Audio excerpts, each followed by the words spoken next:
için kanalıma ve videoma hoş geldiniz. Bugün yeni bir yılbaşı videosuyla karşınızdayım. Peki bugünkü videomda neler mi yapacağız? Aslında neler yapmayacağız ki? Şöyle söyleyeyim. Yeni yılbaşı hediye paketi önerileri videomda yer alacak.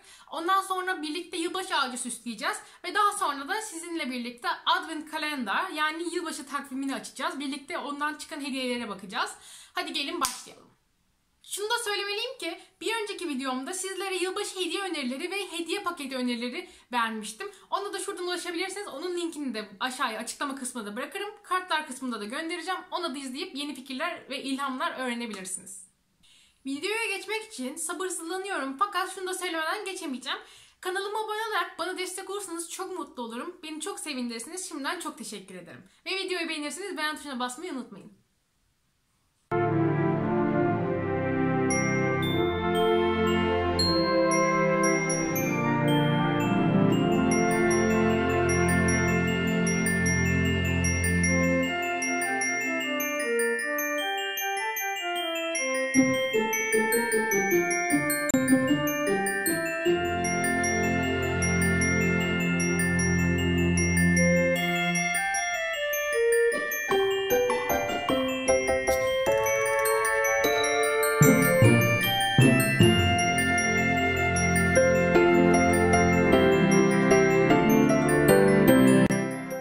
Paketimizin son hali bu şekilde oldu.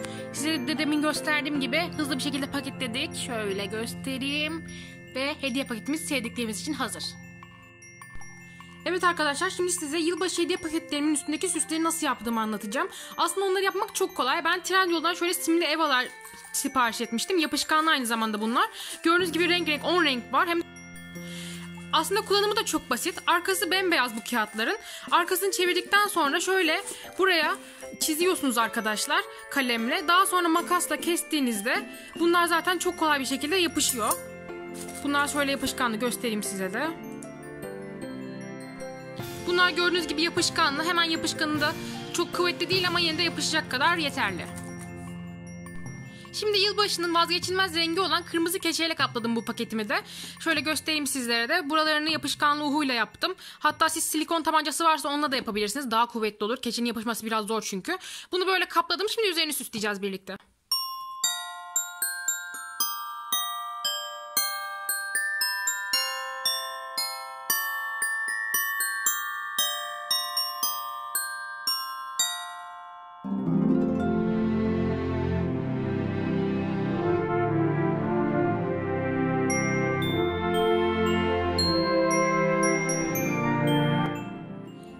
Arkadaşlar hediyelerimizin ikisi hazır, gördüğünüz gibi hazır. Yine bunu da kırmızı keçeyle kapladık. Üstüne simli evalardan böyle güzel kurdele şekilleri kestik. Kalp şekilleri kestik. Bir de şöyle bir bitki gibi böyle süsüm vardı, onu da koydum. Gördüğünüz gibi gayet güzel bir şekilde hazırlanmış oldu. Şimdi bu seferki rengimizi de yeşil olarak seçtim. Buraları zımbalamakla birlikte şu kenarlarını da uhuladım arkadaşlar. Zaten yine yeşil keçe kullandım gördüğünüz gibi. Gayet hoş bir şekilde kapladık. Şimdi üzerini süsleyeceğiz. Ve gördüğünüz gibi paketimizin son hali hazır. Şuradan yine simli evalardan sarı rengi seçtim, yeşile yakıştırdım. Böyle çiçek şekilleri kestim, yıldız şekilleri falan kestim. Hatta siz böyle üstüne şu O gibi olanlardan 2021 falan da yazabilirsiniz. Gayet pratik durur. Şöyle yine kırmızı bir evadan güzel bir şey kestim. Biraz yapışkanları dediğim gibi çok fazla değil ama yine de yeterli. Bu paketimiz de böylelikle hazır olmuş oldu. Evet, şimdi paketimizi kırmızı keçeyle kapladık. Nasıl yaptığımızı size söyleyeyim. Şu kenarları uhu ve silikon tabancayla yapıştırdım ben. Çünkü keçeyi biraz daha yapıştırmak zor oluyor. Çok güzel bir fikir geldi aklıma. Şimdi göreceksiniz nasıl süslediğimizi. Hadi gelin beraber başlayalım. Şimdi Noel babamızın gömleğini yapmaya karar verdim. Gömleğin şu gördüğünüz gibi bu tarafı ön tarafı yapmaya karar verdim. Hani gömleğin şu şey olduğu, düğmelerinin olduğu kısım olsun diye.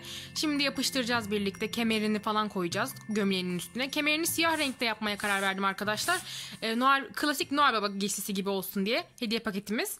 Üstüne de sarı tokasını koyduk. Böyle ışıltılı ışıltılı çok hoş bir şekilde parlıyor gördüğünüz gibi. Düğmelerini de ekledikten sonra paketimiz tamam olacak. Düğmelerini de siyah koyuyorum yine kemerine uyumlu olsun diye.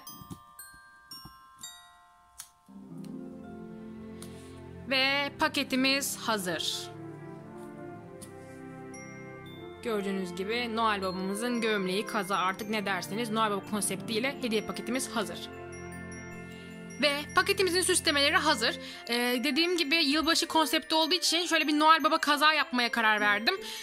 Kırmızı keçeyi seçtim. Üstüne de siyah Eva'dan kemer yaptım. Kemer tokası da sarı oldu. Böyle çok hoş bir şekilde paketimizi de tamamlamış olduk. Noel Baba konseptiyle birlikte. Evet, bir sonraki hediyemizin boyutu biraz büyük olduğu için bunu gramofon kağıdıyla kaplamaya karar verdik. Gramofon kağıdını şöyle zımbalarla yapıştırdık. Bunu biraz daha böyle daha yapışması kolay oldu. Şimdi paketimizin üstünü süslemek amacıyla keçeden 2 tane şey kestim arkadaşlar. Şerit şeklinde şeyler kestim. Bunu böyle kurdele gibi birbirine doladım, örgü gibi. Ve elimde böyle bir kırmızı bir şey vardı, kurdele vardı. Onu da böyle paketimize ekledim. Gördüğünüz gibi gayet hoş bir şekilde bitirdik. Evet, şimdi sizinle birlikte yılbaşı ağacını süsleyeceğiz. Şöyle söyleyeyim, bizim yılbaşı ağacımız aslında birkaç yıl öncesinden kalma ve bayağı boyu küçük. Şöyle ışıklandırmalarını taktım şimdilik. Şöyle göstereyim sizlere de. Böyle içinde küçük ışıklandırmalar var.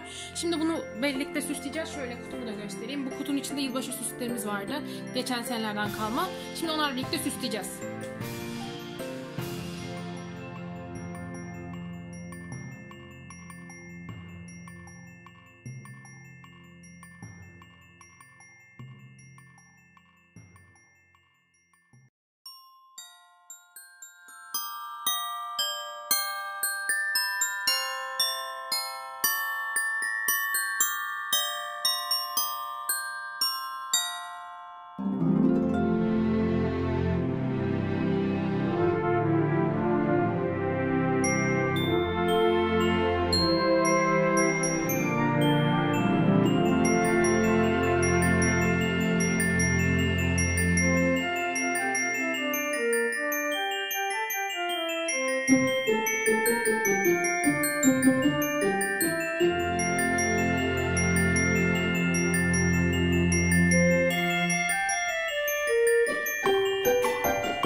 Ve ağacımız tamamdır. Şöyle göstereyim.